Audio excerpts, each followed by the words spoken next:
दोस्तों नमस्कार। Minor act में अपना चल रहा है आर्म्स एक्ट। आर्म्स एक्ट में धारा हमने 18-17 तक इससे पहले पढ़ ली थी।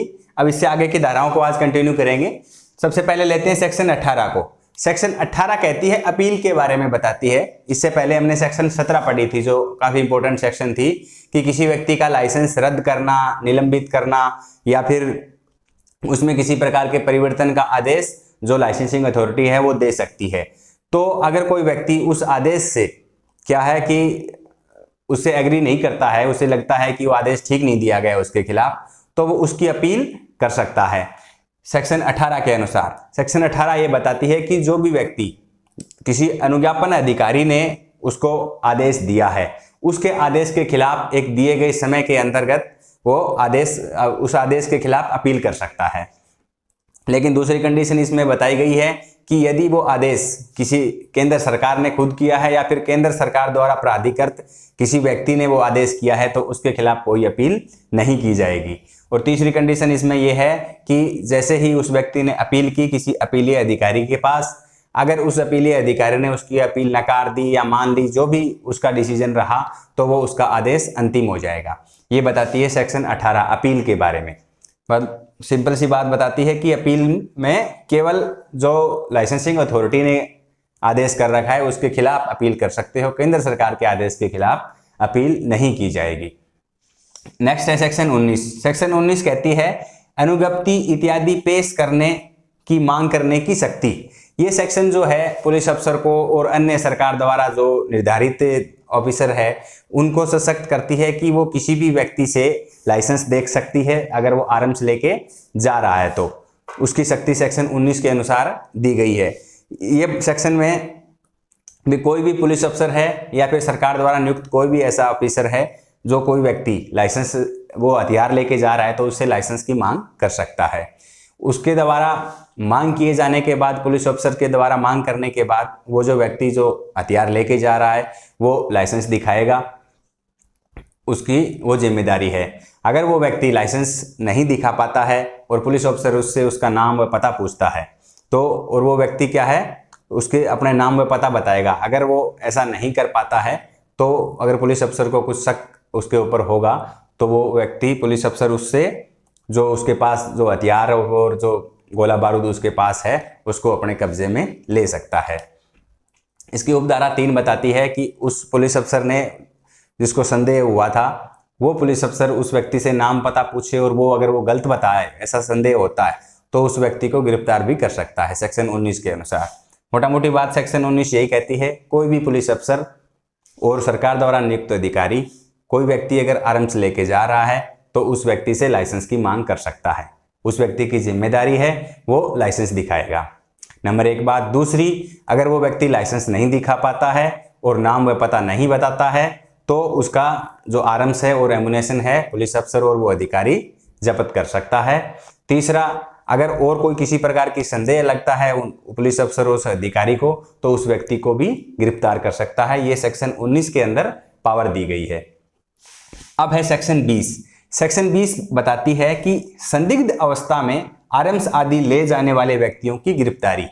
अब ये सेक्शन क्या बताती है कि संदिग्ध अवस्था में अगर कोई व्यक्ति है जो बेशक लाइसेंस होल्डर हो लेकिन वो जो आर्म्स लेके जा रहा है उसकी स्थिति इस प्रकार है कि वो संदिग्ध नजर आता है तो उस व्यक्ति की गिरफ्तारी की जा सकती है।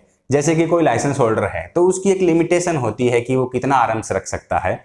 अगर उसको उस लिमिट से ज़्यादा वो हथियार लिमिट से ज़्यादा उसके पास एमुनेशन वगैरह वो लेके जा रहा है या फिर किसी प्रकार से उसको कहीं इकट्ठा कर रहा है तो उस व्यक्ति को गिरफ्तार किया जा सकता है सेक्शन 24 के अनुसार। बेशक लाइसेंस होल्डर हो वो व्यक्ति जो लाइसेंस की शर्तों के अनुसार अगर चल रहा है तो ठीक है, उससे आगे अगर कोई भी प्रकार की अगर इकट्ठा करने वाला जो प्रोग्राम करेगा तो उसे गिरफ्तार कर लिया जाएगा सेक्शन 20 के अनुसार।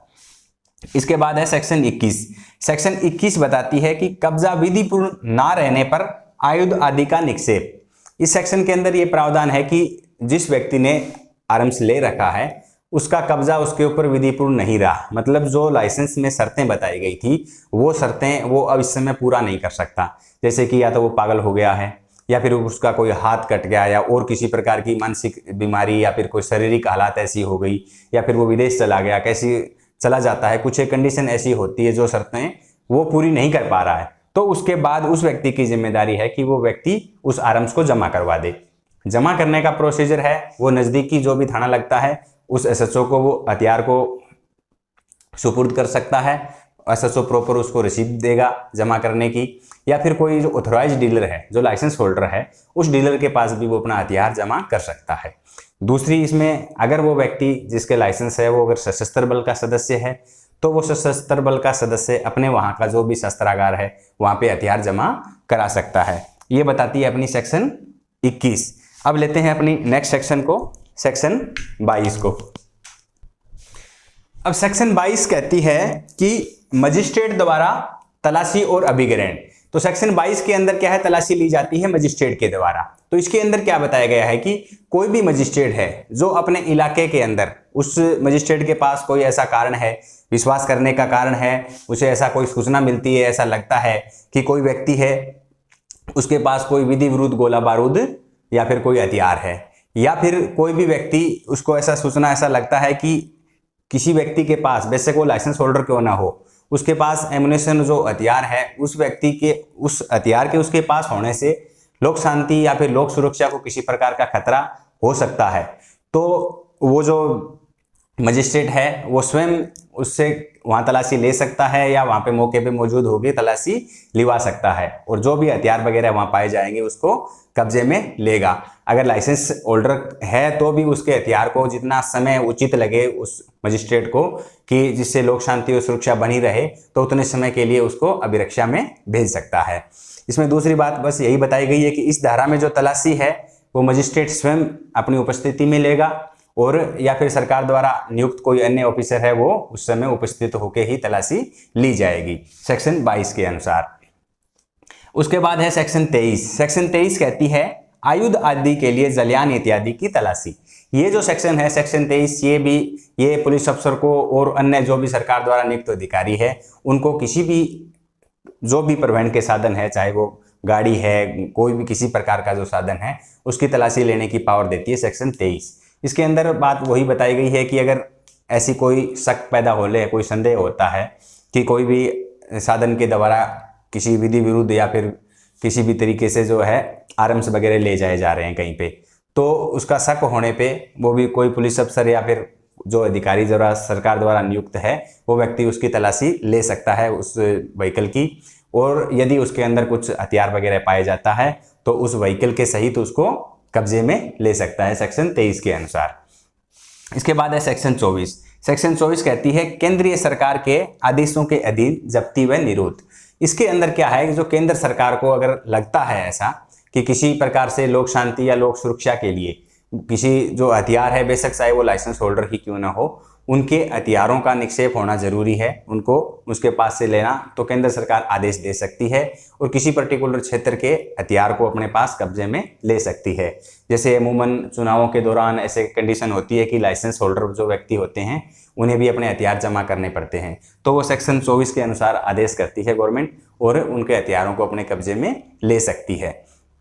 तो सिंपल सी बात हमने पढ़ी, सेक्शन 22 के अंदर मजिस्ट्रेट स्वयं तलाशी ले सकता है अगर उसे कोई विश्वास करने का कारण है या कोई सूचना मिलती है कि कोई विधि विरुद्ध हथियार है या फिर कोई लाइसेंस होल्डर के पास भी जो हथियार है वो लोक शांति और सुरक्षा के लिए रखना ठीक नहीं है, तो वो स्वयं तलाशी ले सकता है सेक्शन 22 के अनुसार। सेक्शन 23 के अनुसार पुलिस अफसर और अन्य अधिकारी किसी भी व्हीकल की तलाशी लेने के लिए सशक्त किए गए हैं। अगर उन्हें कोई शक होता है तो वो किसी भी व्हीकल की तलाशी ले सकते हैं, हथियार अगर मिलता है तो व्हीकल सहित उसे कब्जे में ले सकते हैं।